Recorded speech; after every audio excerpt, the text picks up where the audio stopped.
जाति के नाम पर आपको हमको तोड़ रहे हैं, तोड़ रहे।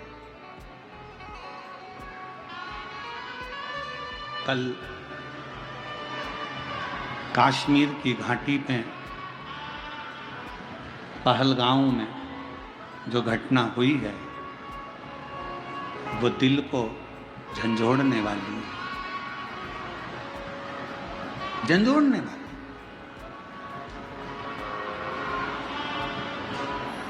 भारत की भूमि पर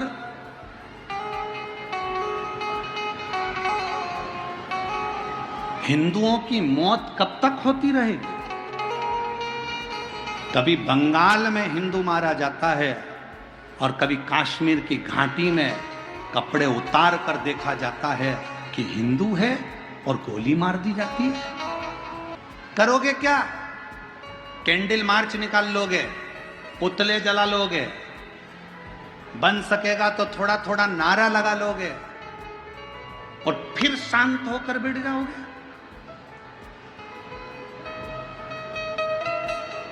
फिर शांत। मेरा निवेदन है सनातनियों, मेरा निवेदन है सनातनियों, जाग जाओ, अब मौका है। और मैं निवेदन करूंगा हमारे भारत के भूमि के गृह मंत्री जी अमित शाह जी इस कली काल के, इस कलयुग के शंकर का अवतार हैं। वो शांत भी रहते हैं, मौन भी रहते हैं और तांडव भी दिखा देते हैं। भारत की भूमि के वो गृह मंत्री अमित शाह जी शिव का एक रूप है और मुझे पूर्ण भरोसा है कि उनकी मौनता, उनकी चुपता और बाद में उनका तांडव जरूर देखने को मिलता है। और मुझे विश्वास है इन आतंकियों का अंत होना चाहिए। पर समझने वाला विषय है कि वो आतंकी केवल हिंदू को पूछकर, उन्होंने ब्राह्मण नहीं पूछा, उन्होंने क्षत्रिय नहीं पूछा, उन्होंने शूद्र नहीं पूछा, उन्होंने तो पूछा ये हिंदू है और गोलियों से भून दिया। एक लड़के की शादी तो 8 दिन पहले हुई थी और कश्मीर घूमने के लिए गए थे और उसकी पत्नी रोती रही, बिलखती रही, बिलख रही, रो रहा। मेरा निवेदन है मेरी जीजियों, तुम्हारे घर में शास्त्र है कि नहीं है हमें उससे मतलब नहीं है, पर अब तुम्हारे घर के बेटा और बेटी को शस्त्र चलाना आना चाहिए। अब तुम्हारे बेटा बेटी को शस्त्र चलाना आना चाहिए। बेटी को भी शस्त्र चलाना सिखाओ और बेटों को भी शस्त्र चलाना सिखाओ। हमारे सनातन धर्म का कोई देवता बिना शस्त्र के नहीं है, तो हमारा घर बिना शस्त्र के नहीं होना चाहिए। और जब वक्त पड़े उन शस्त्र को निकालो और सामने खड़े हो। और कितनी दुखद घटना कि पूछा जा रहा है तू हिंदू है और गोली मारी जा रही है। बंगाल में देखा जा रहा है हिंदू है और घर से निकाल कर मारा जा रहा है। और संसद भवन में बैठे हुए वो 200 हिंदू सांसद वक्फ बोर्ड के बिल के ऊपर रात भर बहस करते हैं और हिंदू के नाम पर कलंक बनकर बैठे हैं।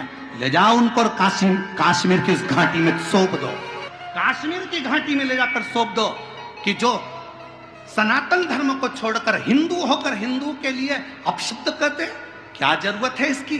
क्या जरूरत है उसकी? अरे थोड़ा तो जाग जाओ रे। उस लड़की को देखो जिसका 8 दिन पहले पति, शादी हुआ, मेहंदी लगी हाथ में और पति मर गया, एक का बेटा चले गया, 26 से 27 लोग मौत के घाट उतर गए। मौत के घाट कब तक झेलेगा, कब तक? इसलिए निवेदन है कि जागो तो एक बार हिंदू, जागो तो एक बार हिंदू। तुम्हारा जागना जरूरी है, बहुत जरूरी, बहुत जरूरी। आज ब्रह्म में 5 मिनट के लिए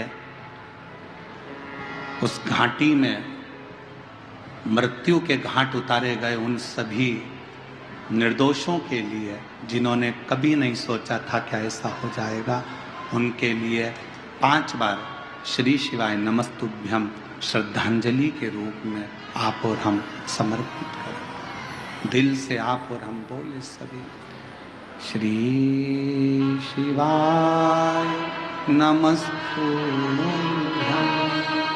श्री शिवाय।